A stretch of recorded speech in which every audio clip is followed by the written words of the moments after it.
I don't know what that was. So you want to play the intro again? You can. As a small biz pro, I saw we roll, using procurement, program and control. As a small biz pro, I saw we grow, using procurement, program and control. I'm a businessman, yes I'm an entrepreneur. Oh yeah, I'm a businessman, yes I'm an entrepreneur. Oh yeah, I'm a businessman, yes I'm an entrepreneur. Okay, everyone, we're doing this once again. Do it live. This is the Business Zone with Crystal Mitchell, business and coach Coach and Gilbert consultant. Buchanan. I'm How you doing today, co-host? good. A little technology glitch. Happy Black History Month, everyone. Happy Black History Month. And Yes.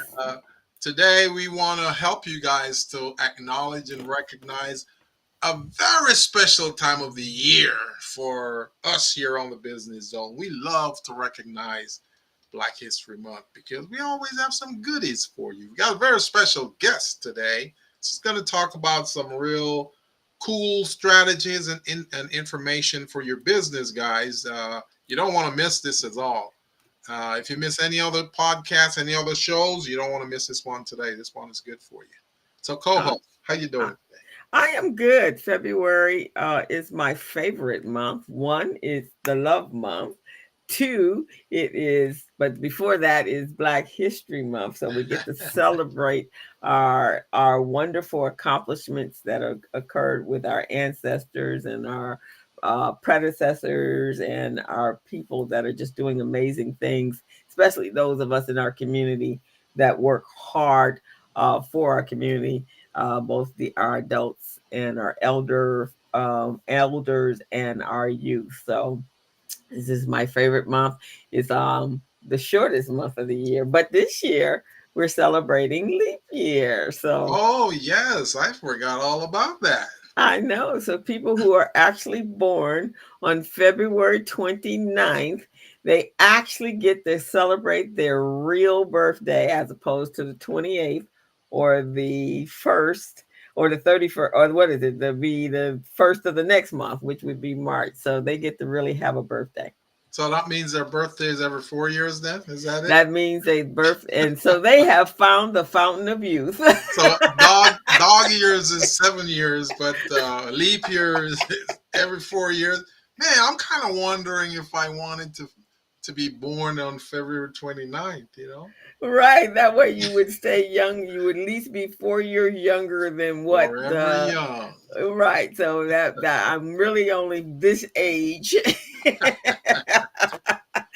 because my birthday only happens every 4 years. That it probably would have more significance when you got to be 50 plus than it did when you were younger. Maybe when you were a kid, then it might not have been so cool. But Yeah. by the time you got to 50, man, that would have been nice. And see if you feel young, if you feel young as well, then yes, that goes well. But if you're 50 and you feel like 75, then it didn't do any justice. That's very true. So that's why I love the month of February. Beautiful co-host. It's your month. I will call it your month then. My month, my real month is May, but yes, and I'm also wearing the color red today because it is Heart Health Month. So Oh, red represents our heart, the blood that beats through our hearts. So I got an email from my colleagues that are in the nonprofit health and wellness space uh-huh. and asked me to wear red today. So Oh, that's what really? I'm doing. All right. I didn't even know that. Now I'll make a note of that.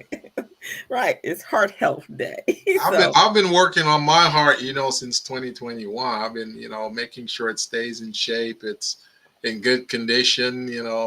My family line, my family lineage, most of them live until they're in their 90s. So I want to do that. I want to do the same thing too. I want to live until I'm in my 90s. So, you know, and I you would know, like to see that too. I had one of my uncles, he was, when he was 90, he had no gray hairs on his head. None. At Mm. 90, I'm going, what? I'm going, man, that's what I want to be when I grow up. No, no gray hair. You don't have gray No, hair, do you? when I see something coming up every now and again, I gotta, I look in the mirror and I have to scare it away, so it goes away. Oh, okay. Yeah, no, my family grayed earlier, so I have to do my Clairol. My girlfriend's mom didn't gray until she was well into her 70s or 80s. So those are blessed folks. That didn't happen in my family. I think my uncle turned gray at 19. Wow, So 19, 1 9. 19, yeah, he Holy had gray hair moly. at 19. Mm-mm-mm. Yeah, so hey, it's Black History Month. We want to thank you guys for joining us. So before we jump and kick off our Black History Month, we want you guys to know that we stream live on Facebook and YouTube and LinkedIn every week at 3 o'clock. And we'd love for you to go over to our YouTube channel and hit the subscribe button and become a follower of ours. Also, hit that like button if you like any of the shows. We have had some amazing shows. We've been on the air for this year will be 8 years in July.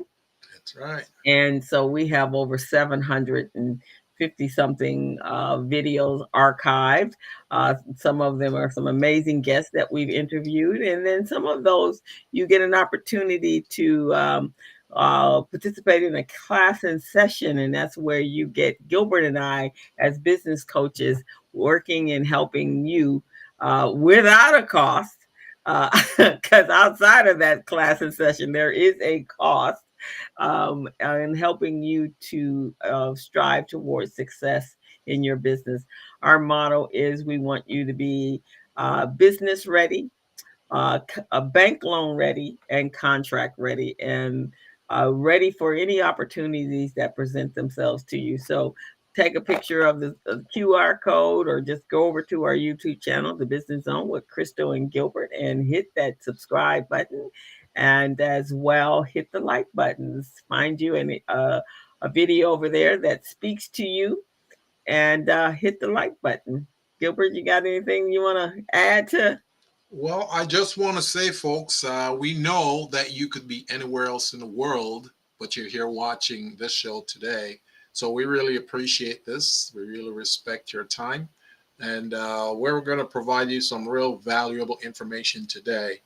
Um, we're on every Friday from 3 to 4:30. This is the Business Zone with Crystal and Gilbert.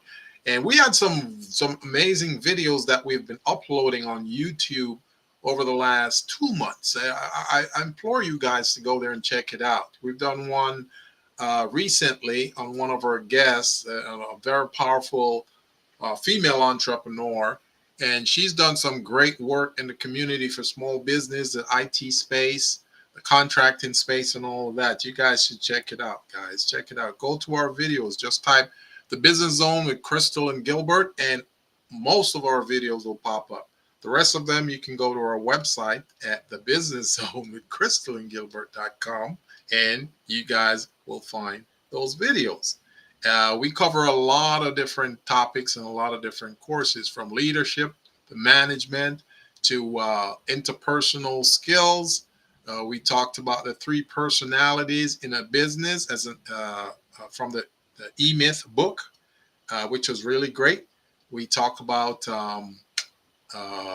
exit strategy, transitional strategy, all of those types of things, guys. So whatever you need, we talk about contract readiness, how to become certified to get government contracts. We cover the whole gamut here on the Business Zone. So this is information you guys usually don't get anywhere else, and we're providing that for you because the micro business and the small business, that's our sweet spot. That's our target demographic. So we want to make sure you guys get your piece off the pie. So that's pretty much what I got to say, co-host. Okay, all righty. So let's jump on over to our little quick topic about Black History Month. And for whatever reason, we're only broadcasting live on Recycling Black Dollars and on our YouTube channel. So I'll fix that in a minute. But anyway, this month, our for this particular week, every week we will have a different a message But today we're going to talk about all black towns of Oklahoma. These, in some cases, were safe havens for our Black Wall freed Street. slavemen. Well, actually, it was the freed slaves.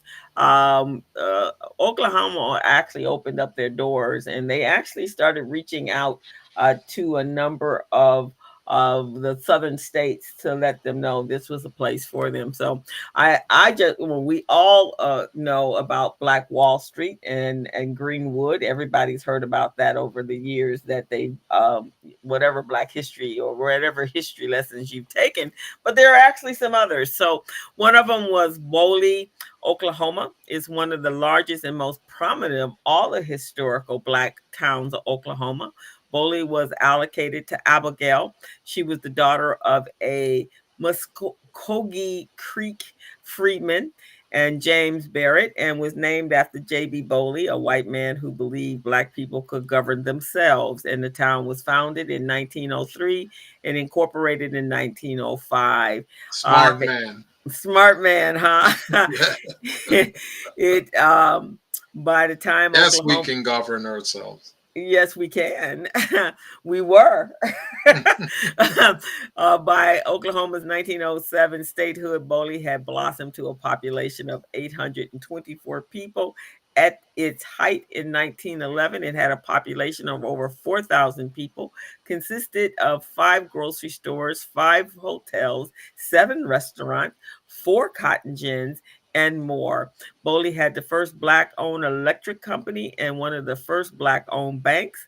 The town also supported 2 colleges, Creek Seminole College and Methodist Episcopal College. Today, the population have dwindled to just a little over 1,000, but the town still hosts the nation's oldest African American community based rodeo, the Boley Rodeo and Barbecue Festival on Memorial Day weekend.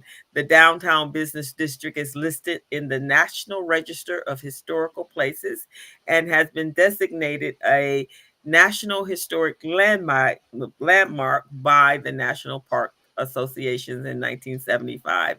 So if you guys are looking for places to go this summer, you might want to try that out for Memorial Day weekend. So there are many more, and we're gonna talk about another one next week because we're gonna bring our guests on. But I just thought everyone should know that there was more than just Greenwood. That wasn't the only Black Wall Street in Oklahoma. That's good information, co-host. I did not know about that, and now that I know, on my way past Oklahoma, I'll just stop by and check out Boley. Okay. I learned about Boley. I'm reading a book right now called Black AF, the unwhitewashed version of Black history Yeah, by the author Michael Harrod. And that's how I learned about it. It's absolutely amazing. And Michael Harrod also has a podcast called Drape to Maniac, and it's a dramatization of the history that the amazing history that he's culminated, but also that Drape the Maniac is actually a podcast produced and by Farrell Williams and also John Legend. So excellent, that's excellent. our moment in Black history today That on the was a Business good Zone. moment in Black history. I All like it. righty. So I with like it. that, you like it? I like it. Okay, I thought a little bit different. I don't like to do the same old things we do every year for Black Yeah, History. I like us to learn new stuff, and it's yeah, important that we understand who and where we came from because we some powerful people. that's right. Got a So lot of history. with a lot of history. So, Mhm. guys, on the Business Zone, we like to bring people to you that are just exemplary in their area of expertise. Business coaches, I think, should be the fiber or the fabric of all businesses and small business owners, especially. We have today Mr. Michael Logan. His company he's the CEO and COO of Logan Companies. He is the he provides business consulting and services firm dedicated to the prosperity and advancement of small businesses under his brand Common Sense. He presents three core services: small business education, business coaching, and the fractional executive services.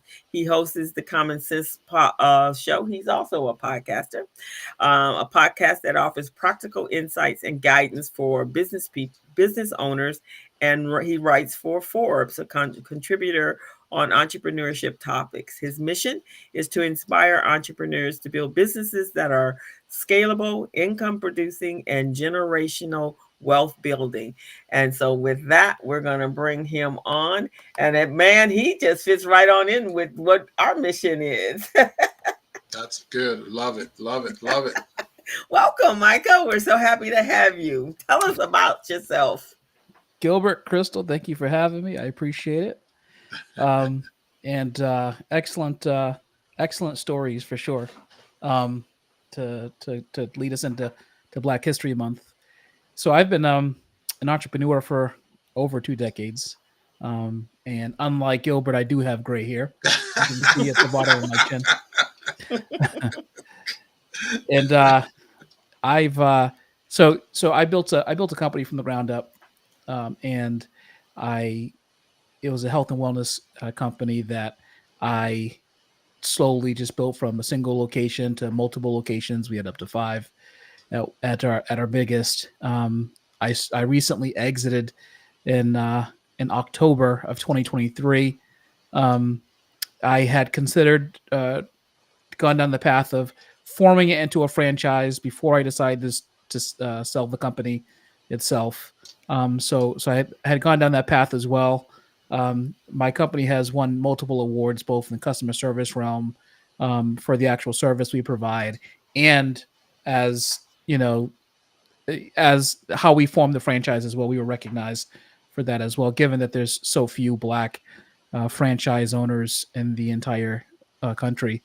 In addition to that, I also was appointed in 2020 to be the CEO of a company called HushFrame, which is a soundproofing company that has a disruptive product that is in the construction industry. It's a building material that goes into walls and ceilings that helps attenuate sound.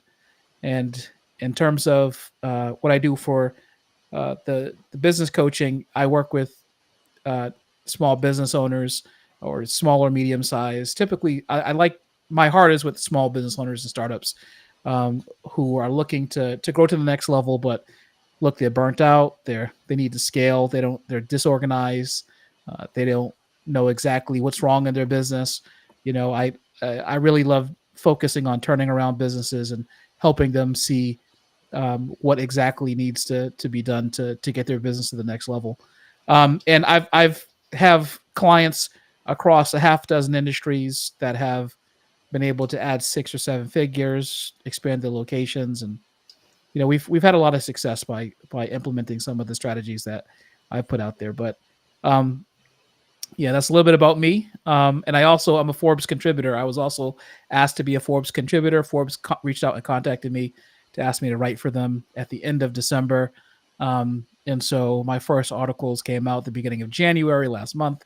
And so I'm just kind of on my way. I've been a writer for a while, but the fact that they've researched me and found some of my writings on LinkedIn, doing LinkedIn articles, was helpful. And I committed to, when you sign the contract and you're committed to write for a magazine that's as prestigious as Forbes and as well known, you kind of jump at the opportunity. So I was fortunate to be able to have that opportunity, and hoping that my message of conscious, competent business sense gets out there with small business owners across the board. With that information that you just shared, Micah, you have just become my best friend. Oh, I was looking for it. I just put an ad up on Indeed for a best friend. So I'm glad you best applied. Friends, right? Yeah. Well, you can take it down. You don't need any more because you got me now. Because Right. I was looking for someone who writes for Forbes because of our platform we have. We have a platform which Crystal will probably play later on today. We have a video. It's called Small Biz Pro. It's a platform that helps small businesses to become more organized. They get to store all their documents in one place. They can register with the Secretary of State. They can find contract opportunities in there. There are grants in there. So yeah, we've been looking for you. So now that you showed up, we don't need to search anymore. And you also mentioned that soundproofing product, man. I want to know more about that because I would love to have that where I live right now. I would like to have some soundproofing in my walls. So we need to talk about that. Gilbert is just filling his bag with all kinds of goodies. All kinds of goodies, man. I know. Happy Black History Month, right? Right. So, Micah, first of all, health. You went from the health and wellness, right? So you're Yep. a serial entrepreneur. That just seems the case, right? Yeah, cereal. Yes, I mean, I do love business, but I'm very particular over what ventures I focus on. Okay. What was what was your pathway into being an entrepreneur, into creating that very first business that you started? Yeah, it all started in a clothing store in downtown Boston, where I'm from. I was in there. I filled out a little lead box in a clothing store that was just on the counter that was like, "Do you like helping people?" And I was like, "Yeah." And it was like, "Do you like working out?" And I was like, "Yeah." And it was like, "Well, just put your name in this random box that's nondescript." And I was like, "Okay." And I did, and I got contacted by this guy to come and go to a seminar where they were going to talk about this career called personal training. I had never heard of personal training before ever at the time in my life. Oh, I just worked out. Um, so I went, and there was a man by the name of Jack Barnathon who was leading this conference, and he was just talking about his experience in the health and fitness industry. And I thought it was just fascinating. He had worked with Arnold Schwarzenegger. He had worked with Dana Torres, who was I think a 3-time Olympian swimmer. mm. And she earned those gold medals at like 40 years old. So um, those of us at over 40 now know how hard that actually is. Um, and I thought it was just a fascinating way to earn money. And so I went into it, and I made $12,000 my first year. Wow. And a lot of people were like, "Well, that's no money at all." And to that, I would say you're right. But I was excited because I enjoyed what I did, and I was able to do it every day. Well, somewhat every day, because I was still building my business. So I work for a gym, and I did that for a few months, and then eventually I had a bright idea of, why don't I, test out the waters and take on clients on the side, and I did. And it just, from there, my story began to grow and develop. That's Okay. great, man. I'm So the very, health and very proud wellness of really you. came from your being in that space, the physical fitness coach. So how did you get over to business? So it's funny because in 2005 I opened my first studio, and I if I'm not sure if you know Thomas Sowell, the black economist, but one of the things he says, and I mention this in almost every podcast because it's always relevant to everything. He says it takes an immense amount of knowledge to understand the extent of one's ignorance. And so when I was first starting out, I I thought I was gonna be good at business. I was smart, I was driven, and I was focused, and my business still failed. So the question is, how is it that a smart, driven, focused person can still fail? And that's where that quote kind of comes in. I didn't Mm. understand what I didn't know. And the thing about that question is that it's actually 3 levels deep, right? So the first level is you trying to you recognizing that you don't know what you're doing, right? And I didn't know what I was doing when it came to marketing. I didn't know what I was doing when it came to how to build a business, the structure of business, and all this other stuff. Did you recognize that though? I didn't recognize it then. I do now. Um, but at the time, I didn't know. So what was worse is that I didn't even know what question to ask to understand more. right? So Mm. that's like the third level deep, right? Yeah. Which is, there's one thing to be ignorant, but it's another thing to be ignorant and not know how to get out of the ignorance because you don't know better. And so after my studio shut down about a year and a half later, I ended up going to various conferences. I spent thousands of dollars, traveled thousands of miles, and I went through a bunch of business coaches. I went to conferences, I went to seminars, and I spent a lot of money learning from people who were at the top of business in various industries. And so what I did was, as I was sitting there in the business conference, I would always find a way, and I was actually proud of this record. I would always find a way to actually find the keynote speaker and ask them one question. And what I would do is I would just say to myself, I need to ask the best question that I can intellectually think about when I'm talking to them, because I don't want to waste their time, and I don't want to waste the knowledge. So during at some point during every single conference I went to, I wrote down the the best question intellectually I could think of to ask, and I did, and I did it every time. And so, going through these seminars, I would go back to my hotel room, and while everybody was out doing the socials and the networking and all the other stuff, I would go back to the hotel room and I would just write business strategy, for business Mm. philosophy. I would put together business operational plans. I would start to write business operations manuals. I had books and books of those. Um, it was just, I was consumed with the thought that business could be made better by making it more practical and simplifying it. And so, from California to Massachusetts to Florida, to Illinois. I mean, I was all over the country studying from the people who were considered the best in various aspects of business. You're Um, speaking my language, brother. yeah, so just applying that knowledge over the years to my business started to change, and I started making good decisions. So the thing about being successful in business, in my opinion, is is not that you're not going to make mistakes, right? But it's trying to string together those little wins as much as possible back to back, because that's what creates success. And ultimately, that's what happened. As I was able to string together successes, and but I also had big failures, of course, and that's okay, because I remember sitting in a conference. One business coach, I sat in the back of the room, and I remember this. His last, it was the keynote speaker on a Friday afternoon. I was at the McCormick Center in Chicago, Illinois.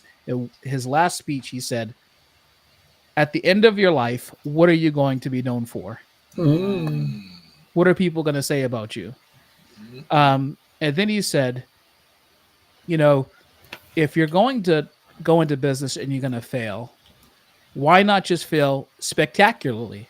You do the best that you can, you put all your effort into it, and if you're going to fail anyway, why feel so close to the center? Why not go so far out to the edges and fail in a big way if you're going to fail?" And so it kind of resonated with me, and so I just, from that point forward, I kind of pushed myself. And then I just realized over time that I had business aptitude. I had the ability to um, I can consume a lot of impersonal information really fast. I learn very quickly. Um, I have a high intellect, so it was very easy for me to understand business strategy. And over time, I can just absorb everything that's kind of come my way, and it's culminated into my ability to grow my business, help others grow theirs, and to be able to coach and be on this side of the table.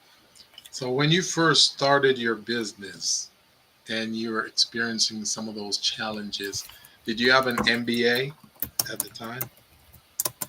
No, no MBA Oh, at okay. all. There was no business. Look, I'm from the inner city, right?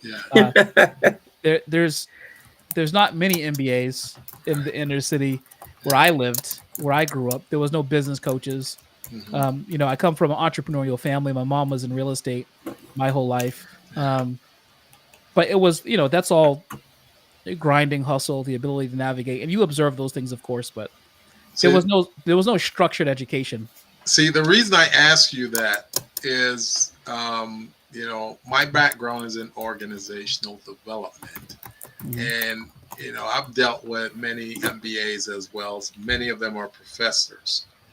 And it so happened that a lot of those professors, they read about the theories and principles of entrepreneurship in books, but they never really owned a business, so they never really get to apply what's really out there in the real world and in the trenches.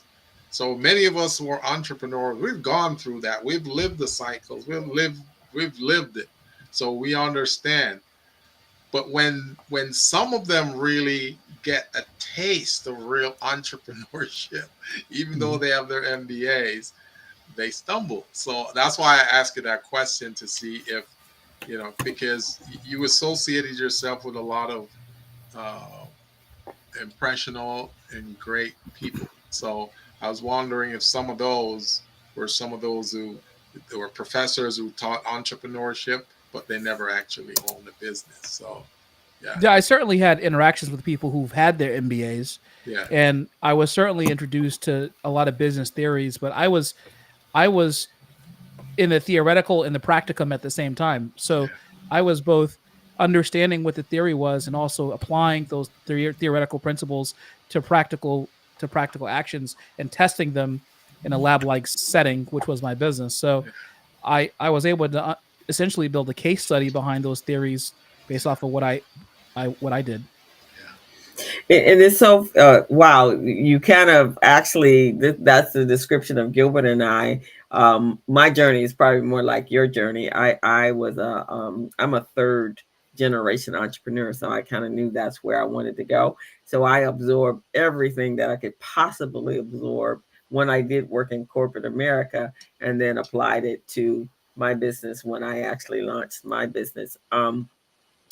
When I talk to when I'm coaching my clients, I find as well they don't know what they don't know, right? And we make an assumption. I think the world makes or the business communities make an assumption that they do know. Mhm. And when you really get into the depths of it and you're having conversation, and they're like they're clueless.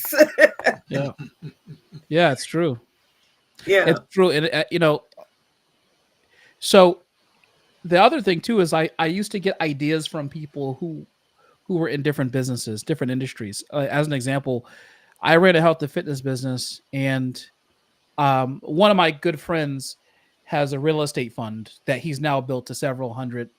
They probably have $1 billion under management at the Hmm. moment. But he was building, I think, his first or second fund, a couple $100 million, and he's an MIT MBA.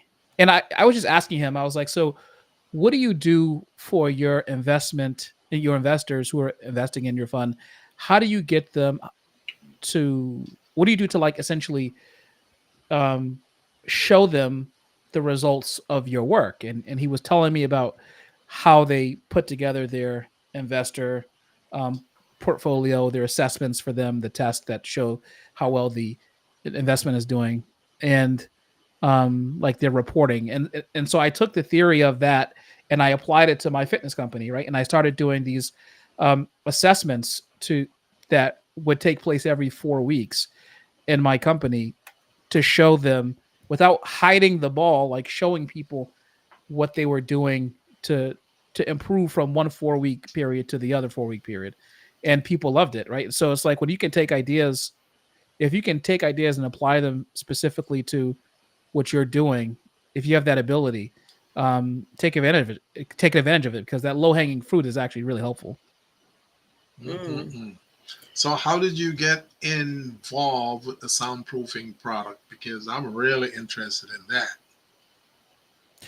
Yeah. So as I mentioned, I was already in business running my company, Mm-hmm. and one of my clients, her husband was an inventor of this particular product. He was in the construction industry for 40 years. Well, at that time, probably 32. And so she used to be a listener of my podcast. In addition to being a client of mine, um, she's really supported me, but also I think she also enjoys the information I put out there. So she was listening to my podcast, and she got to understand that I I knew what I was talking about, both theory, and she saw the practice because she saw my business running of what my business strategies were like, what it was like. And so they seem to be struggling a bit to try to move the company beyond. They were already beyond R&D and ideation of the product, and they had manufactured some test runs of the first iteration of the product, and they were on a 2.0 of the product at the time that I kind of came around, and they had started a manufacturing of that, but their distribution strategy was all wrong. There was no organization, there was no structure, there was no plan for growth, there was no, you know, there was no leadership in the company, even though they were both leading the company, and she was still working at the time full time. And I said, look, why don't I just sit down with you and we can just talk about the business and see how it's going, because they had put in a lot of money already, and I didn't want them to put in more and to waste it. And look, she worked hard, and he did too. So and I'm a friend of theirs, and I had the skills and the ability and the know-how. So I was like, well, let's just sit down and do a consultation and just see how it's going to go. So I did. I went. We sat down at their dining room table. They brought everything I asked for. I took a look at everything, and at the end of it, I was just like, well, the problem is that you guys need a CEO to this company because there's no direction.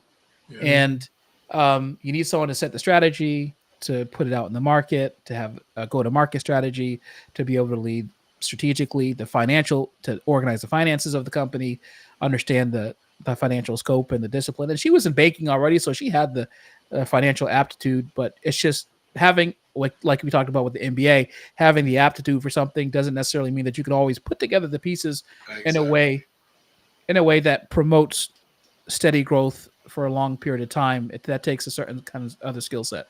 Yeah. And so when we sat down and we went over everything, and I said that they needed a CEO, she said, well, can you do it? And I said, no. I would say no too. I just knew what it was going to take. Yeah. And I was like, no. And because now they see you as a savior. Yeah. And well, she was like, well, can you think about it at least? And I said, okay, yeah, well, let me think about it. So we went on with the meeting. We continued to go on with the meeting, and we were going over it. And then I was really skeptical to get involved. It was a husband and wife team. It was a startup. There was money involved between the two of them. And I was like, I do not want to get involved in this. Because I'm like the family dog, right? It's just like, if you break up because of this, who do I go with? I go with him, or do I go with you? Right. The divorce. Right. No, but they're still together. They're great. Oh, good. And, but, so anyway, so I decided to eventually do it. They signed me to a multi-year contract to get involved. And ever since then, it's been great. I took the company from something like $20,000 to almost $400,000 last year. So that's 36 months. And this year we're on track to double what we did last year, if not reach 2 Comma Club this year. And then in addition to that, I also have been able to expand distribution into all 50 states. I was able to get us into Lowe's, which is a Fortune 50 company. I was able to increase to negotiate white labeling agreements and global licensing agreements and distribution. So like the product has now come from a semi-regionally based product to now a global product with licensing and retail distribution in all 50 states. So we're well on our way to being valued at a nice valuation. So does that growth, did it include obtaining government contracts, or you just do commercial deals and residential deals? Yeah, it's B2B and B2C mostly. Mm-hmm. No government contracts. I've had conversations with government DoD contractors before. Like anything, it's all about application, right? And someone has to, and the connections, right? So someone has to be on the other side to provide that connection. Yeah. So you do know that once you venture into that space, man, you can more than double what the revenue is right now, and you just keep it growing each year. Oh, absolutely. Yeah. Which is one of the reasons why um it is a pathway for us, but there were other pathways that make more sense, and that, given what the product is and how the product interacts with the marketplace and its ubiquity, in terms of the fact that this is all the product that we're using for soundproofing um, is a code mandated product and is achieved by some of our competitors um, currently. Like, so some of our competitor products are being used in buildings all around the world, right? But the government maintains that you have to have a certain amount of soundproofing, which, by the way, most buildings fail around the world, Exactly. not just the U.S. Now you know why I'm talking to you, right? Because my building has none. It has zero Oh, I'm sure. soundproofing. So how does the soundproofing material, how does it work, and how is it applied? Wow, The, Gilbert the, wants to go deep on this no, podcast. no, Huh? no, no, no, no, no. Because You really want to know the science behind it? no, I don't really want to know the science. I just want to know because I had soundproofing done before when I was in New York, and they did a crappy job. They just punched some holes in your wall, and then they pour the stuff in there. They Crystal, I poured don't the know. stuff in there. Yeah, they pour it in there. Crystal, I don't know if you're familiar with this material. It's in a spray can. You spray it, and it just foams up, just swells up, right? Yeah, my brother-in-law, when he was doing some construction around the house, Yeah. we had a different name for it. My mom and I had a different name for it, but I won't say that on air. But yeah, I well, So when it finishes forming, it shapes a certain female body part. Oh, okay. And my mom would walk around the house and say, well, what is this? All these boobs. What are these boobs doing over here? This product, right? It's made out of some kind of two pieces of wood and a silicone core. Oh, really? Yeah. Wow.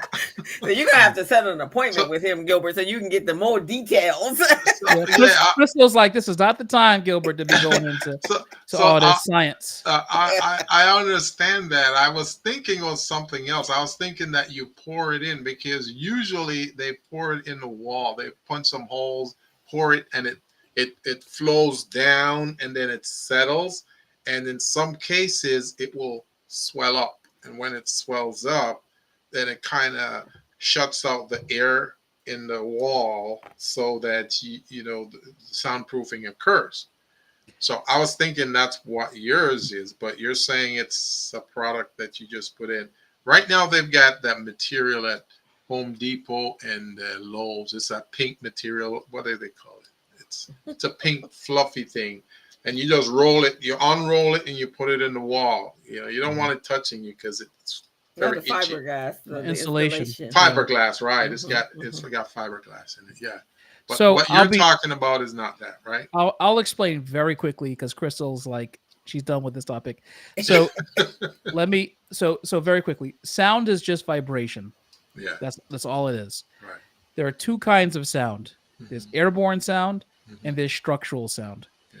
Airborne sound, like guitar playing, singing, stuff that goes out into the air. Structural sound, or impact insulation sound, class sound, is when a solid object hits another solid object and creates a vibration that way. So whether you're using airborne sound or structural borne sound, where something hits something else, it creates vibrations. Here's the problem. Unless there's something to interrupt the vibrational energy from traveling from one side of a unit, like let's say you have an apartment building, to the other side, unless there's something to interrupt that, you're not going to get true soundproofing. So when your brother-in-law sprayed foam insulation and it hardened up, all he did was create a bridge from one side to the other, and I bet you the soundproofing got worse, not better. Yeah. Okay, right. I see what you're saying. So the vibration was probably intensified. He turned your house into a drum instead of soundproofing. Right, exactly, exactly. So Oh, what our product does is what's called decoupling, which is the most efficient way to soundproof. Decoupling, instead of two surfaces being touched that's it. together, Yeah, it separates the surfaces so that vibrational energy can't travel from one side and get to the other side. that's And cool. so um, the product that we offer, what it does is it attaches to the side of a stud or to the bottom of the joist bay, and it overhangs just a little bit. Hmm. And then the core of the product is pure silicone. So there's never two solid pieces of anything touching each other because the core is silicone based. Oh, So okay. so as the vibration is trying to travel, so let's say there's a kid upstairs beating the pots and pans, or Hmm. Gilbert's yelling at his wife to come back over here. Um, as the sound is vibration is traveling Hmm.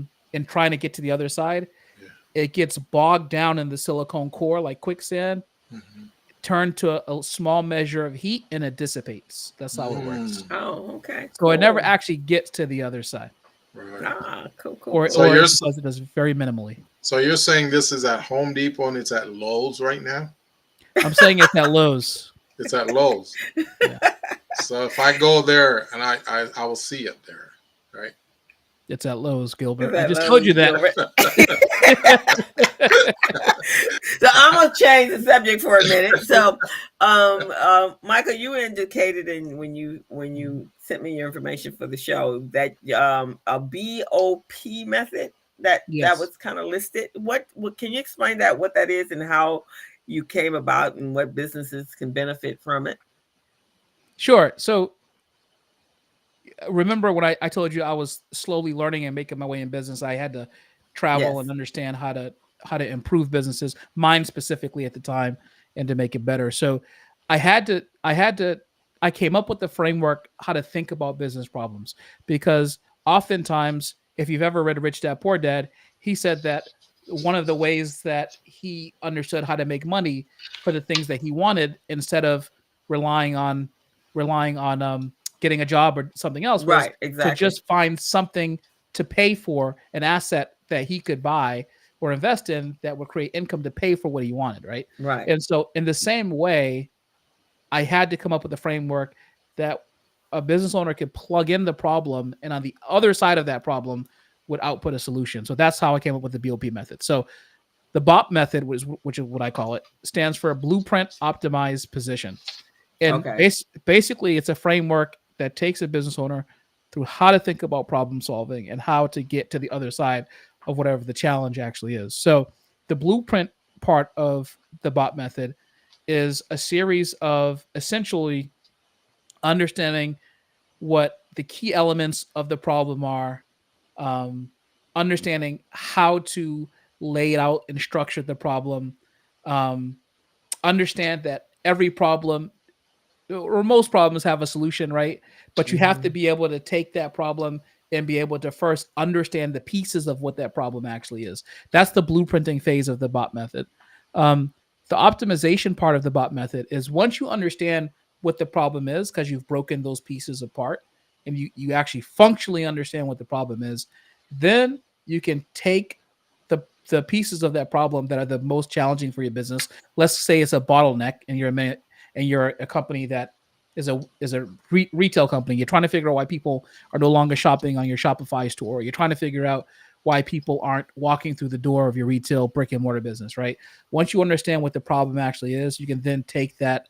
Once you identify the problem and lay it out, you can then take that problem and optimize a solution by going through other parts of my framework, which take you through how to solve for that problem. So that's optimizing the problem.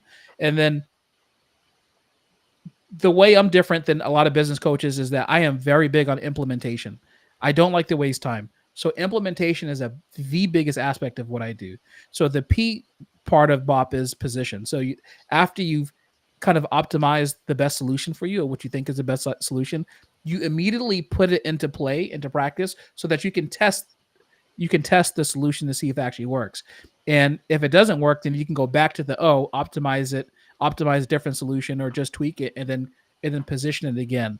Um, in a way that actually brings success. And of course, there's a longer way to develop that BOP system, and it's what I use to coach my clients, um, because typically what the problem people think the problem is not really what the problem is, Hmm. almost all the time. Yeah, I quite agree, and it's so interesting. Just like what you do, you help them dissect it, but they start off with, "This is my problem," and they're looking at it very linear, right? They're not looking at all of the other ways that you can come back around to address that problem. So they keep hitting that same wall time and time again. I get that a lot when I'm coaching clients. Like, well, have you thought about, okay, let's break it down. Why did it even start? Can you go back? And my area of expertise is financial, so I always go to the numbers. And Mm-hmm. let's look at the let's look at the historical numbers from this year to this year to this year to this year, and what was different. Yeah. And then when we get into that detail, Gilbert, your methodology, because we all have the same, I think, the same issues when we're dealing with Mhm. customers. What's your methodology? Because that mine is through the finances, through the numbers. But Right. I like that system.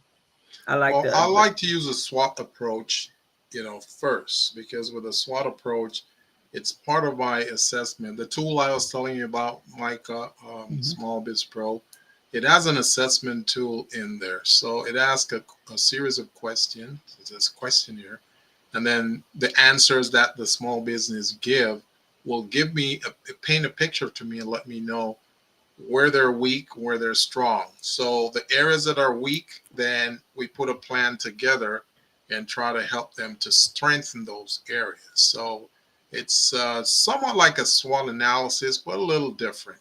It's a little Mm-hmm. different. And then on top of that, we have a platform called KYP, Knowing Your Personnel. So when we assess people, we look at their strengths, their approaches, how they solve problems, how they lead, how they manage people, that type of thing. So uh, and then people tend to fall in four categories in that assignment. Mm. So based on that, like you, for example, if I'm dealing with you or working with you or teaming with you, you know, we'll use that assessment with you just to see how you go about operating. If you're a manager, how you manage, how you lead. And then based on that, then I know how to relate to you and how you and what your expectations are and how you're going to go about dealing with the people that you lead and how you're going to get results. So that's how we do what we do. And it's been very effective, very, very effective. so is your bot kind of an assessment tool as well? No, that's a framework for thought development. Okay. My assessment, I give literally what's called a stress test. So Oh. to businesses and business owners that are coming in, and the stress test is to produce stress. How much do you actually really know about your business? So my goal is to reintroduce a business owner to their business from the framework of, if all things were running 100% systematically, productively, and process wise, you should know all of the stuff that I'm about to ask you about your business. Really, the goal of it is to really stress a business owner out so that they can face the facts that they don't know anything or not nearly as much about their business as they need to know in order to operate it. Because it all goes back to the premise of my knowledge base, the Thomas Sowell quote about the fact that it takes an immense amount of knowledge to understand the extent of your ignorance. You have to face your ignorance first before you can understand where you can build. And so, um, I take some probably would say an esoteric approach, but I think of it more of analytics. And I combine a little bit of both of what you're saying. And then Mm-hmm. I also add the brand element to it as well, because people don't really understand branding. And a lot of marketing people don't understand branding as well. And the message is wrong. Um, I take a Clayton Christensen approach, the job that needs to be done framework approach to how I look at branding. I think that's one of the more effective ways to look at customer acquisition and client lifetime value and attrition rates. And so I put all that stuff in a stress test and have a new um, have a new person that's coming in to go through the stress test to see how well they actually understand the business. Although I'm beta testing at the moment, I'm beta testing what I call a growth accelerator assessment tool Mm-hmm. to score business owners on how ready they are to grow. And I have it free. I have a link for your guest. I'll send it to you that you Oh, can put in the fantastic. description of this podcast if you like. What do you find? I mean, we each have our own sweet spots. What are the areas that when you go back to assess how successful your coaching has been, what are the areas that you see the most difference in with your clients? Implementation. Okay. Um, and like as an example, I can give you a lot of examples. So um, one client I can think of really quickly hadn't seen a new lead in months. He was living off of retention, which is great. The fact that people Mm-hmm. were staying, right? But the issue is that what happens if that he's dealing with family based businesses, if a principal in that business dies, the business goes to the kids. The kids don't want to run the business, and they sell it, and that person no longer wants to use your services. And if that company is 40% of your business, well, there goes your business. Or at least 40% of it, which is hard to recover. Um, you need to fill your pipeline, and so like success in my opinion, how I see business coaching is that you're coaching on the entire business, right? Which means that there's going to be elements of the business that you're always working on. It's going to be a multi global dimensional project to work with this client. It's not just one key issue. But when I started seeing this particular client see his lead and client acquisition go up over the last 6 months to the tune of something like 2,500%, his revenue has increased 500% over the last 6 months because he started putting in a lot of the frameworks that we're talking about. I that's how I know that particular aspect is a success. And then it's like, okay, well, what do you have to do next in order to take this success and turn it into a a replicable success, something that's scalable as well. Um, and then like for another business, he's he was completely disorganized. It's getting him into a CRM. It's structuring his company and his business, and it's helping him. He wants to launch a second location, so I developed a a grand opening launch plan for him, a pre-sale program for him, and he's already 40% sold out to his new location before he opens. Because I have a theory, even with my franchise, open in the black, don't open in the red if you're opening a second location. So that requires a structured plan. And so, like for instance, for that aspect of his business, I consider that a success. Like that's kind of how I measure it. I measure it based on the goal, based on the target that we're trying to reach, specifically with the business owner and how we're getting there. Do What you work with range? Go um, ahead, Chris. do you work with a specific type of business, manufacturing, restaurants, That's or just exactly the question that I was was the going to question ask. you were about to Yeah. ask? I don't. Most of these problems are the same. Let's be honest. I know that. So to me, business specialty is like sports specialties, like sports training for kids. It's uh, the best way to get a kid better at playing soccer or Mm-hmm. basketball or baseball is to have them play basketball if they play soccer, or hockey if they play baseball. Is to play different sports. I Mm-hmm. kind of agree with you with that because I see the same. I watch the Lakers are my team. I watch them play, Mhm. and I see them do some ridiculous things on the court.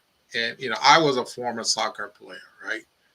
And there are certain things that you do and learn in soccer that when you're playing the game, you just don't. It's a strength for you. It's not a weakness or a deficiency. And I see many of these guys; they're just weak when it comes to defense in a certain way. So yeah, I agree with you that way because if you have the philosophy of defense or offense in any sport, you know what the strategy should be and how you should go about it. So yeah, I agree with you with that. And, and I think, in business, obviously, it is the same. I mean, it doesn't matter what the title is, what you're selling, what widget you're selling is still a structure, some systems. You got the five components. You got to have structure, you got to have marketing, you have to have promotion, you have to have finances, and you have to have your operational system. So it doesn't really matter what the relationship is. But when you do coach, I know when I coach clients, it's like they have uniqueness. I have restaurant clients and they're like, "Oh, I'm unique." No, you're not. Yeah, you're no, you're selling a product. yeah, yeah. It's true. It's so true. You're exactly right. I mean, like you said, that person is unique, and perhaps what they're selling is most people think that what they're selling is unique. It's often not, unless it's something like the soundproofing thing I told you about, which is actually hmm unique, hmm right? And the patent proves that it's unique because it's the only one that has that Oh, it's patented, huh? Ha ha! in multiple countries. Um, and so the point is that you know there are like if you're in the biotech space and there needs to be some kind of specialty around the science, it does not change the fact that you need to be able to forecast and budget. You need to understand how your forecast is going to affect decisions both presently and your future needs for both staffing, management growth if you need it, how your P&L affects whether or not you can actually make marketing choices, or research and development choices, or how you can move the company distributively or whatever.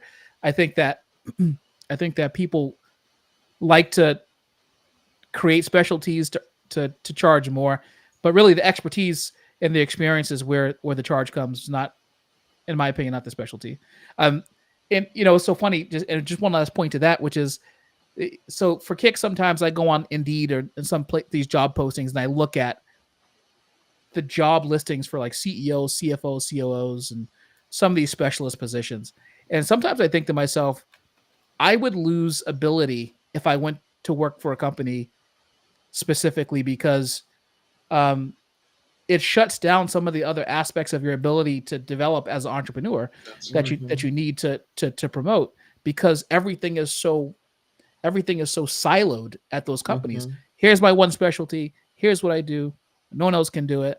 And I just think that it's like walking around with a cast sometimes, for That's people. why sometimes your organization say, "I don't pay you to think. You just do what I tell you." Yeah. Yeah, right. It's right. true. They squish out they suppress the creativity Yeah, in you, which that's the key. One of the key factors about being an entrepreneur, right, is to be able to see all aspects and to be creative to create a change and move a problem to a solution. But in corporate America, is a whole. There's one person, that person at the top, that wants to be the creator, and then all you guys you just follow suit. Um, And oftentimes, excuse me, that's why CEOs are treated very much like professional athletes, yeah. and they can mhm, work for 5 or 6 different organizations or Hmm. CFOs or COOs. Is because they work at a level that their creativity is and their natural ability to understand problem sets that are um, multitudinous and take those and refine a problem to each problem set, right? And that keeps them sharp, but it mhm, also makes them an asset in the marketplace, which is why they mhm, end up going to work at T-Mobile and then Virgin and then mhm, Facebook. Like they can trade senior executives like that. mhm. It Exactly. also become incestuous though, because you have that pool of them that keep floating around in different organizations. They do the same thing in organization A that they do in organization B and C, that type of thing. Oh, Um, I completely agree with you. Yeah, it's yeah, and they're not very good. Some of them are really good. Like Elon Musk is really good, but it's because he doesn't lose that natural entrepreneurship tendency that is necessary for an entrepreneur. We're like artists, right? You have to be able to continue to create. And so like Elon Musk, people don't necessarily like him because of they think he's eccentric or whatever the case is, whatever their beef is. But the bottom line is that he preserves his ability as an entrepreneur across all these multiple dimensions. And the results are that he builds billion-dollar businesses one right after the other, right after the other. Like it's just a testament to his ability to be flexible. And Twitter or X now and Tesla are not the same. Like Tesla and SpaceX aren't the same, and Mhm, SpaceX and Neuralink aren't the same, right? Those are all different spaces, Mm-hmm. getting to our point about being adaptable and changeable to other So, places. so it's good that he can recognize that.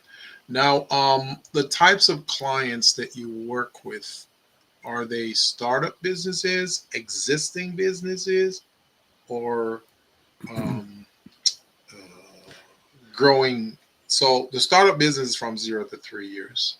The existing would be, anything above 3 years to about seven, Mhm. and then from seven onward, it's a growth based business. So which one of those types do you work with usually?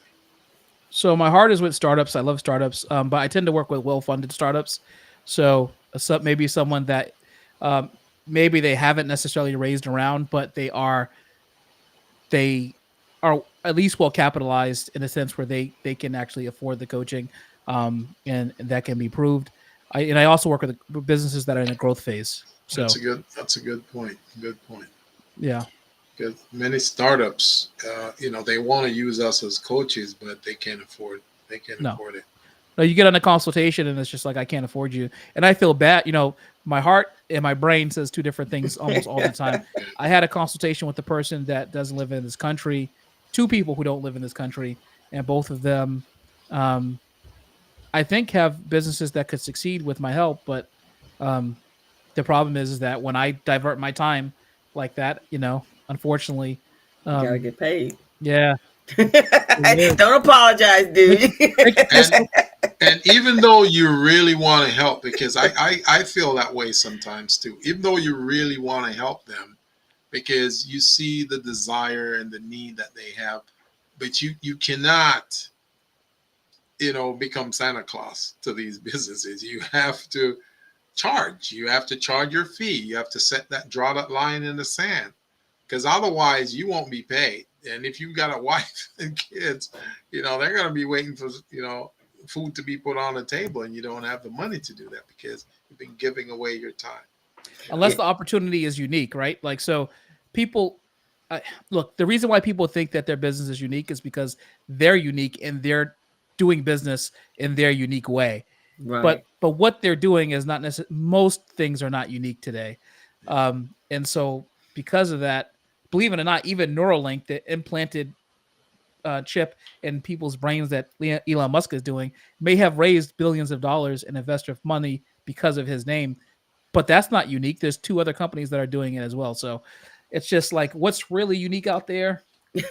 Yeah. Yeah, no. And I don't know if you really truly want to be, well, I mean, there's some trailblazers, but unless you have the money, you got to educate people on what this trailblazing product is. And most small businesses, especially new ones, don't have the resources to make that happen. Um, That's an awesome point, like amazing point. And it's so true that people don't understand the cost of education when it comes mhm. to putting a new product into the marketplace. Um, there's nothing wrong with taking your unique spin on an existing space. It's like all these millionaire Shopify use people who create their own e-commerce stores would not have gotten the time of day if Amazon hadn't already created e-commerce in the way that they did. Right. Right, because they already blazed the trail. They already opened up the avenue. First of all, they got the people to go, hey, I can buy online. Yeah. But if you had to introduce them and educate them on the benefits of buying online, they're like, oh no, I mean, you have to spend tons and millions of dollars to get that from your little Right. small position. Whereas Amazon's like, yeah, of course you want to buy online, right? Yeah, Amazon created the trust, and you could take advantage of that trust, right? So Right, exactly. What are, if you were talking to our audience, what are some of the, and most of our audience, I think, of our businesses are pretty much like yours, although um, I do, mine is a little bit different. Gilbert is more on the contracting side and certifications and that kind of stuff. My businesses are truly startups, and I work through organizations. That's how I get paid, so that they can still get quality coaching, but I get paid through organizations that have technical assistant grants, and I have a number of them, so I can make sure I get paid from a number of sources. very smart. I think that's great. But I do find, it's so interesting. Like when Gilbert and I have been focusing on women entrepreneurs since January. Mhm. And so I work for one organization. I provide services for one organization that provides pretty much all of the TA for women. And it's just amazing how this particular group, their women are just like, just chomping at the bit to get all the information. And we talk about launch dates and milestones and all that sort of stuff. And they're just like, okay, I'm ready to go. And then I have other groups that businesses have been in 1-2 years and they kind of just gotten stuck. And no matter how much you're like, okay, let's move the needle, this group is stuck. And sometimes those are my men. And then but my women are like out there. Gilbert has a preference for working with women entrepreneurs. Do you have a preference? No, Okay. I do find that, and this could be based on personality, not gender. I don't know, but um, I do find that the female coaching clients implement a lot faster, trust the coaching a There you lot go. more That's why I prefer um, them. than than the men counterparts. But for my guy counterparts, what I notice is they tend, if they become coachable, they become successful a lot faster in that way. So Yeah. like if a man is coachable, I notice that he shoots off like a rocket. If my woman clients, they just implement right away. So they end up seeing the success because of their speed to implementation. Mm-hmm. It's a unique difference, right? And they both can get there, but their paths sometimes are just. But I have no preference. I No work with a man preference. or a woman. Yeah. Now, do See, you I have find? the same story you do, Yeah. but yeah, and I do see where the men, they when they do implement, they implement that way as well. But the women tend to listen. They're more coachable Yeah, to they're more me coachable. than the male clients. And I'll just say that it's because the men, in my estimation, tend to work like 100 hours, right? So if they really are into it and they're really coachable, they'll work 100 hours. I think that women are more reasonable with their time in their lives, even if they want to build a business. They have other interests outside of just building the business. Sometimes, like family, Mm-hmm. having They have a having work self balance. care. They're a lot more. But men will just kill themselves at work, and I think that's part of the difference that I see.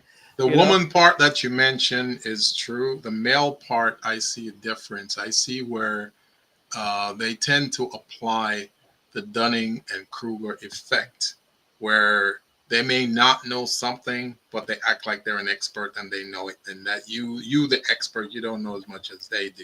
Yeah. And then when you leave them alone on their own devices, then they fail, and then they come back to you and say, Mm. I really need you. I'm sorry I didn't listen before. Then, after I spent months trying to coach and foster them, and it got to that point, then I say, well, yeah, I will work with you, but I'm doubling my price. Yeah. So that's how I deal with that issue right there. I had Humility two. is the key to growth in business. Yeah, humility. I had two guys. I was one of them is my client, and then the other one I've actually just had a cursory conversation with, a complimentary before, but he has and they both said to me the other day, they're like, I never knew really what to do with a coach. So one guy says, and I'm going to be honest with you, Krista, when they told me they were assigning me a coach, I had to Google, what do you do with a coach, with a business coach? How are you supposed to interact? What questions you supposed to ask? I thought I would just die. I said, well, thank God for Google.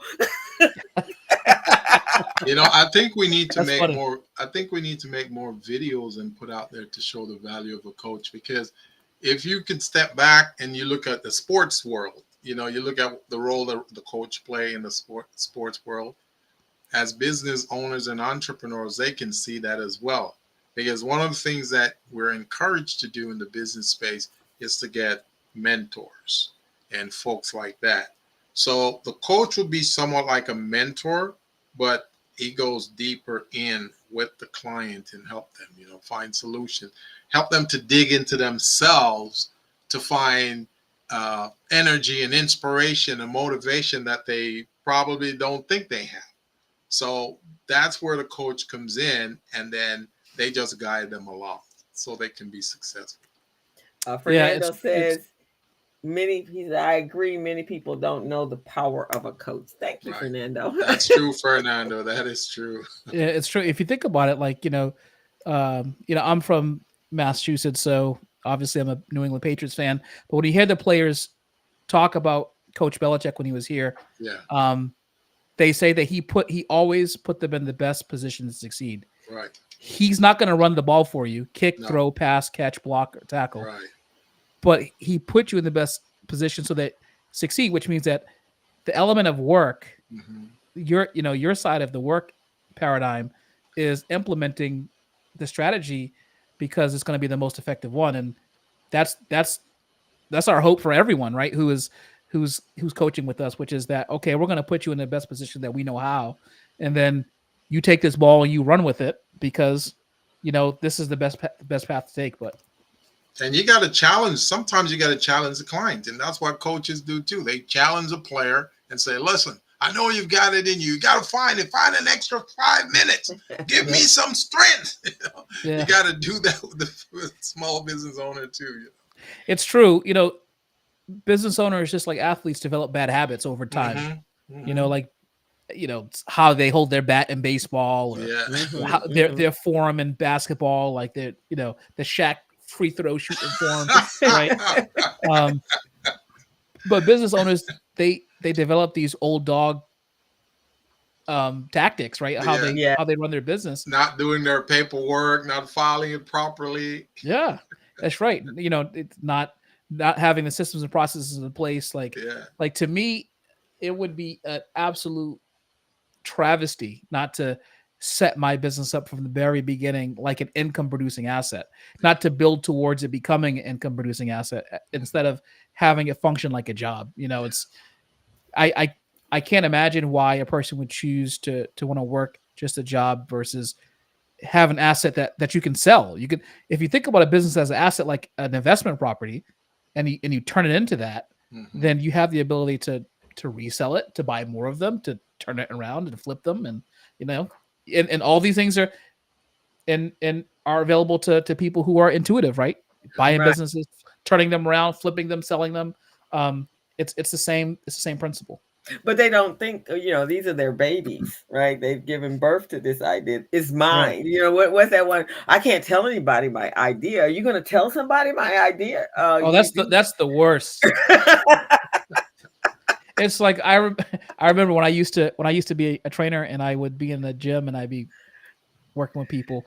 Like sometimes the trainers didn't want to show me that they were doing a specific kind of push up. And I'm like, you think you invented the push up?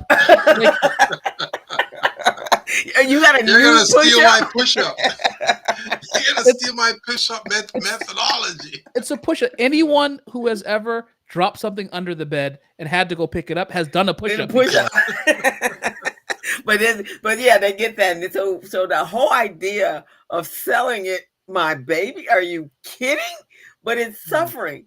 Or maybe you need to add this to it. Oh no, no, this is my baby. No. The baby need a bath. Come on. Your baby needs to make some money.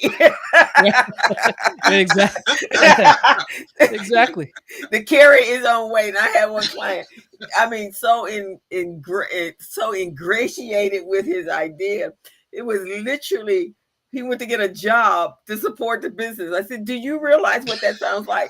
You're going to work for someone else. You're an entrepreneur. And I assume the reason that you even created this business is because you wanted that entrepreneurial experience and journey. But you're going to go over here and work for the other man and make his business successful. And then you're going to come back and then infuse the investment into the business. Are you nuts? Imagine what would happen if he took that 30 hours and he applied it to his own business. Right, exactly. It's counterintuitive. It's like, well, I need more money, so in order to get more money, and I get it. The reason why they feel like they need more money is because humans are loss averse, and we want to get the money that we think we're losing now because we have bills to pay for now. But what would happen if you could get 3, 4, 5, 10 times more money from your existing business only adding a half an hour more to your monthly Exactly. schedule as opposed to 30 hours a week, which is 120, right? So it's like it's insane to me. It's like a backwards way of thinking about how to improve your ability to increase money. And when you have a job, you can't create income at your job that Mhm. pays you more money. You No. have to work for yourself in order to 5, 10, 15, or 20x your output.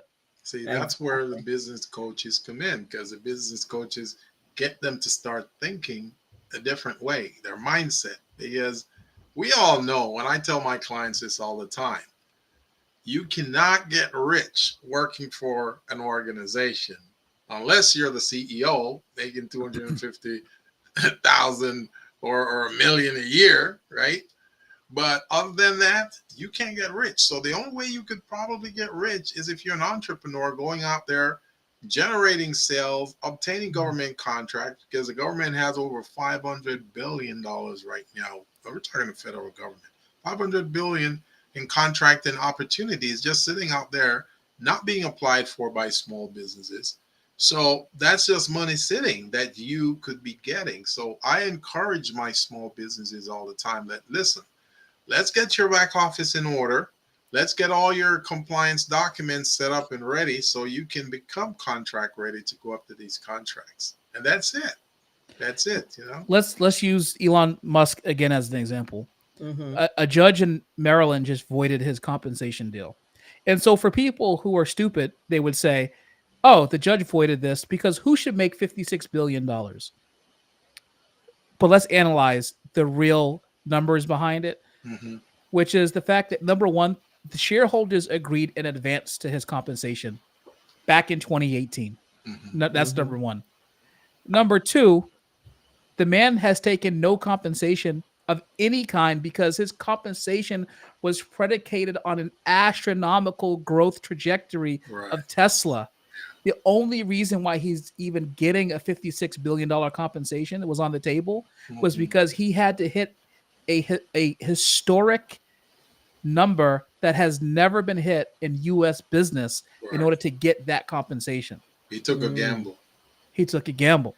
So, um, people might just say they look at the number that he's supposed to get and be like, "Oh, well, why is he getting all this?" It's because he gambled on himself. This is what entrepreneurs do. He Mm-hmm. applied all his time and his energy and his efforts to trying to get $100 billion valuation Yeah. when Tesla was valued at something like $10 billion, and nobody thought he would get the valuation that he did, and he did it. He exceeded it, Right.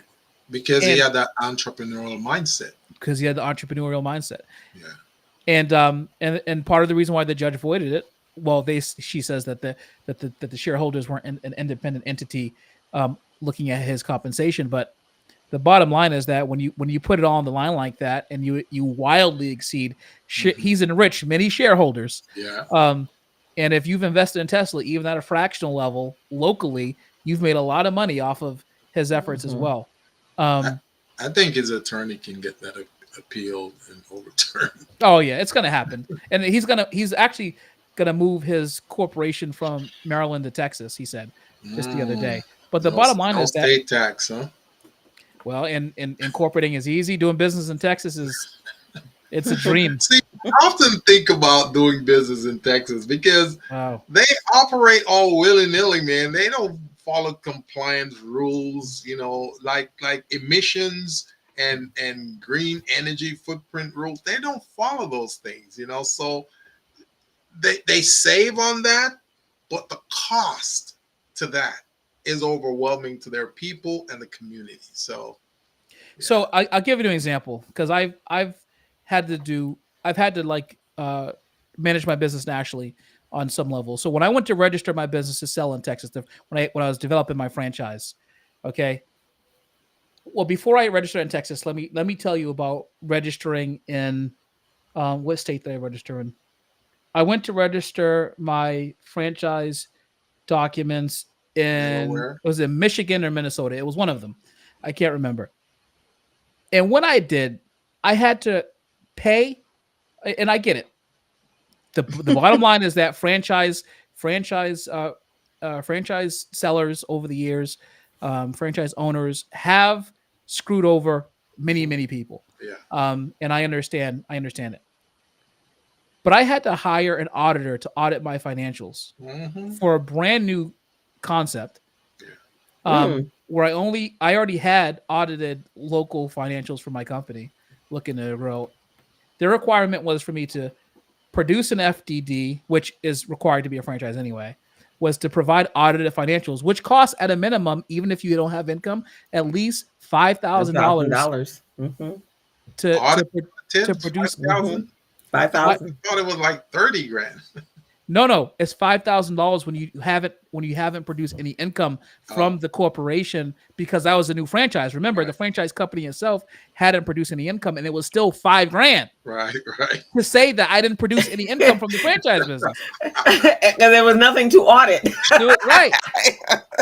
It's $30,000 when you have something to audit, right? But it's $5,000 when you don't. So I had to do all this stuff. Texas was one sheet of paper and $25. Well, that makes sense. That's exactly what I'm talking about, man. That makes sense. Yeah, that Micah, I have a client right now from Texas, man. They do not follow rules, okay? They've been doing so many violations, labor compliance violations. They don't pay their workers for 8 months. I mean, come on. My gosh. That's prison stuff, man. Right. And you know how the state of California is when it comes to labor laws. They Oh. don't pay. By the way, the only state that I refused to do business in was California. I'm not touching California with a 10-foot pole. I don't like California. Sorry, no offense to you Californians, but I don't like your business governance and regulations there. Yeah, most people don't. I get it. That most people, it is probably the most highly regulated. That's what they say. It's the Republic of California. It is by far the most. Texas business owners hate us because they're going, man, you guys have too many rules and laws out there, and But think about it. When you don't have certain rules and laws to govern things, then things get out of control. And that's why you see many of those explosions at plants in Texas, because they're not governed. They're not inspecting their operation, their units, and all of that. And I think they just want a minimum, right? Either it's far extreme or it's far extreme. Yeah. What about a happy in the middle? Crystal, I think you're absolutely right. I think that regulation around an ethics or a moral code is important. Mm-hmm. If you're in a manufacturing business and you have gears turning, you have levers, you have like OSHA regulations, I'm fine with that, right? Right.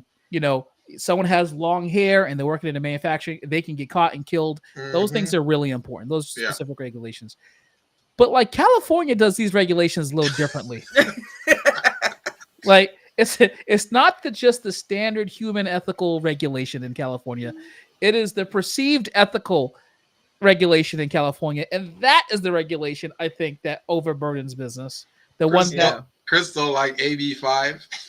Yeah, that one was just like really because it was in California we had and it actually slid its way in on the year of the pandemic, so everybody was concerned about the fact they weren't working at all and gonna make no money, right? The AB5 came to attack the self-employed 1099 contracting type of individual, right? So on one hand we were celebrating the gig industries. I mean, all of us like, this is great, a gig industry, right? Because it's resources, multiple streams of revenue. So you had your gig industries, the Instacarts, the Ubers, and all that sort of stuff. Mm-hmm. Well, all of a sudden, the state of California, this one senator came up and said, "Hey, we need to make sure that if they lose their job, they get unemployment." What? They are a gig contractor. They should know that it's not about whether or not you just keep working. You figure out how to infuse the cash. But so she came in with the AB5, changed over the 1099 definition of a contractor. And now it's three questions.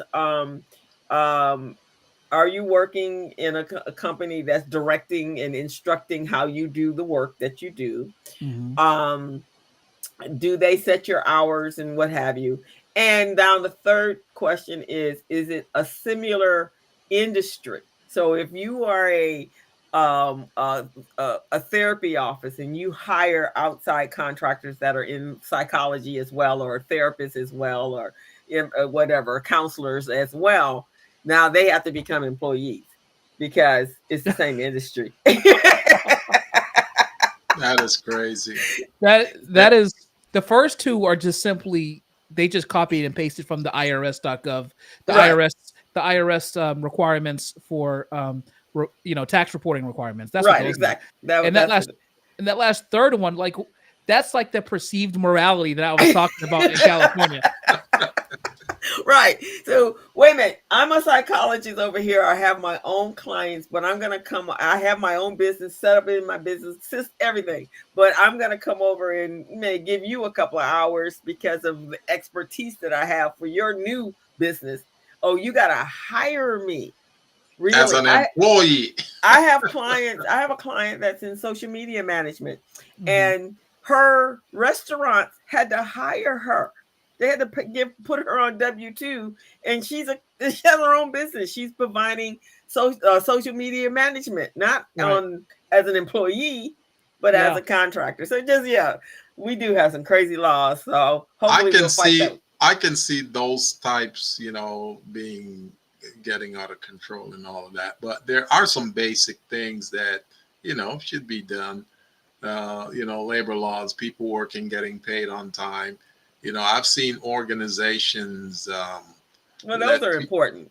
yeah, That's they important. have people work for weeks and months and No. not paying it. Those Yeah. things are Right. criminal.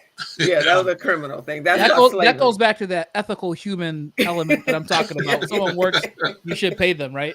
Right, Almost exactly. almost biblical, right? If you work, you should get paid for the work that you do. Yeah. Yeah, Yeah. Um, but the but like, it's the same thing in Massachusetts, right? Like, Massachusetts and California are very closely aligned. I think that Massachusetts is slightly more conservative, fiscally more conservative, uh-huh.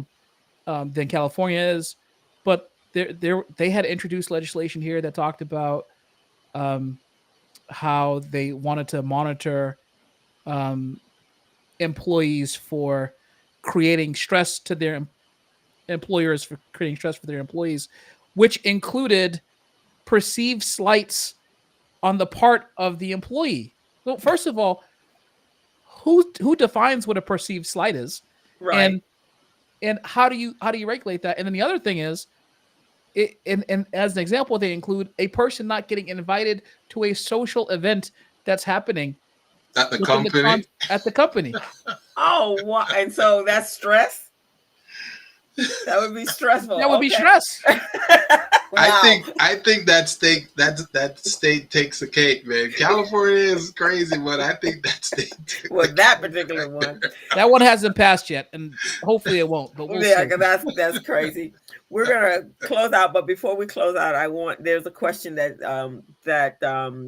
if you were going, if someone's venturing into the world of entrepreneurship, what would be some of the important advice that you would give them, or steps that they need to put in place for setting up their systems for success?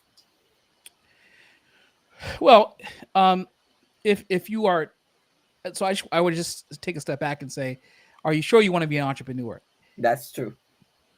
If you are trying to become an entrepreneur because you hate your boss, that's not a good reason. If you're trying to become an entrepreneur because you want to work for yourself, that's also not a good reason to become an entrepreneur. You should become an entrepreneur because you want to create opportunity for people. You want to plug a hole in the marketplace. You have something that you can contribute to the marketplace of ideas, and in commerce, and it's going to make your both people who you do business with better, your community better, and ultimately you can contribute overall to the element. But like, if they were going in and they wanted steps, the first thing I would say is that you have to understand what it is, understand what your brand is and what it is that you're bringing to the marketplace, and why people should do business with you, and why do they hire you to to do business. What problem are you solving with your business that they are bringing you in for? Mm-hmm. Because everything that you do after you understand that point is going to be based off of that. If you can understand the problem that people hire you to solve, then you will understand how to create systems for your business, because it all goes back to serving the overriding purpose of how I deliver the best possible product or service to my customer. Um, it also goes back to understanding how you position yourself in the marketplace, how you talk about your business, how people identify your business, and what competitive advantages you have. But if it all starts with, what problem in my business does my business solve that people hire me for? What is the job that my business is hired to do? And it's Mm. often not what you think it is. As an example, if you think that you're a barber and your job is to cut hair, you're fooling yourself, because barbers are there for every major life event that you can think of. They're counselors. They're Well, they're there for weddings, inventors. they're there for funerals. In fact, when you die, they cut your hair. But even when you're going, that you get your hair cut. Yeah. When you have a big speech, they cut your hair. When you Right. have a new child and you're having a baby shower, you get your hair cut. They're there for everything. So what is the role of a barber, Gilbert? You touched on it. You're a counselor. Yeah. You're there to help support them at the. So when they talk about their business, you're there to support people when they need the absolute best at the most crucial time in their life. If you can understand that message, capture that message, and then create systems around that message, then you're going to be doing something very powerful in your industry. And in the black community, man, that's the gossip spot. That's where you go to talk about stuff, That's talk right. about people, talk about everything. And, Yeah, and in the black, everybody's an expert in the barbershop. Yeah, in the barbershop, right? Go to your I think there's a couple podcasts. Didn't Michael Jordan or somebody do a podcast in the barbershop? Because all kinds of I information. think LeBron. I think Yeah, I think it's LeBron. LeBron. But here is the interesting thing is that, so like with men, you guys will follow your barber all over the whole entire planet. Wow. Women, we are loyal, but if Mhm. somebody else comes up with a different price and can grow your hair, then bye girl, you got to go over here. But I just marvel at the fact that you guys, when you're loyal, man. Yeah, we like consistency, and it's the Yeah. same thing not only with the barber but also with the tailor. You know, when I Yeah. left Jamaica, I left an amazing tailor down there. I came here, couldn't find any like that, man. I've been traveling all over the place trying to find a tailor that can build me a suit or build me a nice pair of pants. You know, can't find it. You know, Yeah. vest, can't find it. Awesome. Yeah, Well, it's Micah, true. you've been awesome. I'm putting your podcast, because Micah has a podcast as well. The Common Sense Show. When do we come on that podcast, man? As soon as possible. I get you guys on. I'm booking out, I think, until maybe the fall. I think You're right now. you're booked until the fall. Yeah, I think so. Holy moly! That's How, awesome. how do you go about booking your people? What do you And do? honestly, I have so I may be booked out to 2025. To be honest with you, Wow. I'm not quite sure exactly. I have to check with my assistant, but like, um, a lot of I get people who contact me. Oftentimes to be on the show, which is great. I love it. Well, awesome. You're Yeah. amazing. I really, I connect with the way you do, with the way you coach. That's pretty much how we do. Thank you so much for being on our show today. Fernando says, "Man, this is some great information," and so he was enjoying it. Fernando runs a Black organization. Thank you so much. Awesome. Enjoy the rest of your day. Thank Happy you. Black History Month. And we look forward to seeing Hey, you again Micah, soon. does Crystal have your number? Because I'm serious, man. I need to reach out to you about I that. have his number. She About has that my information. Yeah, she about has all of it. that Forbes writing, because we need to get small business out there so small businesses know it's a platform that's really going to help them. You know. Yeah. if they don't have employees, this platform will really make their lives easier. Or if they do Okay. have employees. I So will either share way. your information. Micah, thank you so much. And we will see you on the airways. Thank you, man. Thank you, Bye, brother. guys. Nice Bye meeting you. bye. Appreciate. Oh, Micah. Yes, sir. I want to say I am so sorry, but I'm not sorry. Lakers beat your Celtics yesterday. Oh, yeah, they did. They did. Beat But them, and LeBron didn't even play. LeBron and AD didn't even play. but the only difference is that the Celtics will be in the finals and Lakers won't, as we know. Oh, we'll see Oh. about that. We'll see about that. Why don't the Lakers get to 500 and then we can talk about They're at the future. 500 now. They're at 500 now. Probably just at 500 though, right? Yeah, just Oh, see. They got a ways to go, Crystal. All righty. Bye, okay, man. Micah. Take care, Bye, brother. See you guys. the next time. All Bye right. bye. All right. Take care. Hmm. Well, So, that was a great show, co-host. yes, that was. So, Great guest. Great guest. yeah, guess very, like, we resonate with coaches that really have a passion for helping other businesses. And that's what we want to do. We want to have, as many coaches on here as guests as possible because, we know a lot, but we don't know everything. It was good to Yeah. have, other perspectives too from other coaches, and we can share. Like, for example, he's got that MOP approach, Mm-hmm. The uh, bit, the bop, the BOP. I'm sorry, bop. BOP Uh-huh. approach of the Mm-hmm. blueprint and optimization and positioning. So it's really similar to what we do in Small Biz Pro though, because there's some level of analysis in there. I mean, assessments in there, and Mm-hmm. then the implementation part of it. So yeah, Yeah, yeah. So true, so true. Yeah, and impressive that he's writing on for Forbes, on that's my big Forbes. takeaway right there. Uh-oh. Yeah, because a lot of the articles we talk about on this show is from Well, you know Forbes. what? You might want to, So yeah, you might want to look at, you might want to look at, yeah, I guess they sought him out. So doing some articles on your LinkedIn, write some articles on LinkedIn where then that they will reach out to you. yeah, that's a good point. That's a very good point. Yeah, Very, because very you are especially say like with Small Biz Pro, the good. Yeah, benefits of Small Biz Pro, that is a way that you could actually get them to access, to really see what you're doing. yeah.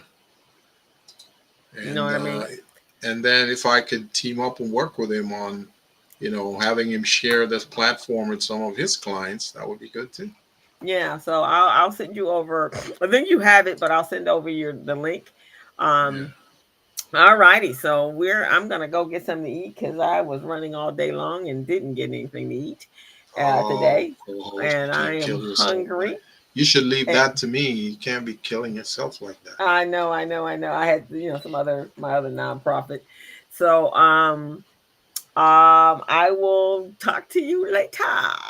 All right, sounds like a plan. And folks, for those of you who've been watching this show, this is what we do every week, folks. We bring in different guests to speak on different subject, different issues that can help you guys. So if you are out there and you would like to be a guest on our show, just reach out to Crystal. What's the email that they need to The actual email is the business zone with contact us contact? at the Contact business us. zone with crystalandgilbert.com, and that's how Okay. you reach out to us. So, So we so yeah, guys, that's what you need to do if you want to get your information, your service offerings out there, your products. Let people know what is it you do, because we broadcast all over the world. We got people in Venezuela checking you guys out, South Africa, Ghana, Nigeria, um, uh, Canada, Germany, Australia, you name it, guys. They're out there. They're watching. They may not be saying anything, but they're watching. The ninja watchers. The Thank you, ninja Fernando. watchers. Fernando says, great show. Keep them coming. So, guys, go over to as we sign off, go over to our YouTube channel and hit that subscribe button or take a picture of that QR code. And, but you can all and hit the like button if you like today's show. Is absolutely awesome. Micah really gave you some great tips on how to be successful, how to grow your business, how to identify problems, how to see it in a different light. And also, if you're embarking on this journey, being an entrepreneur, what that looks like. So I hope you guys enjoyed the show today. But if you did, go over to our YouTube channel, The Business Zone with Crystal and Gilbert, and hit that subscribe button and hit that like button. We'd really appreciate your support. And if you miss any part of the show, you can just go to YouTube. The video will be there again. And Yes. If you want, you can just go in the search column, hit the Business Zone with Crystal and Gilbert, and all of our videos will pop up, and you get to choose the ones you want to look at. We cover a variety of topics on this show, so you guys can just binge watch some Business Zone, guys. Yeah, but you got nothing else better to do. It's gonna be raining in California and Los Angeles, so you ain't got nothing else better to do. Go over That's to the right. Business Zone and binge watch. We will see you guys next week. We have actually four amazing guests next Friday. Wow. We're excited. So check in with us next Friday at 3:00, same time, same bat channel. Wonderful information, incredible people that you will meet. So we will see you guys next week. We're out. As a small biz pro, I saw we roll, using procurement, program, and control. As a small biz pro, I saw we grow, using procurement, program, and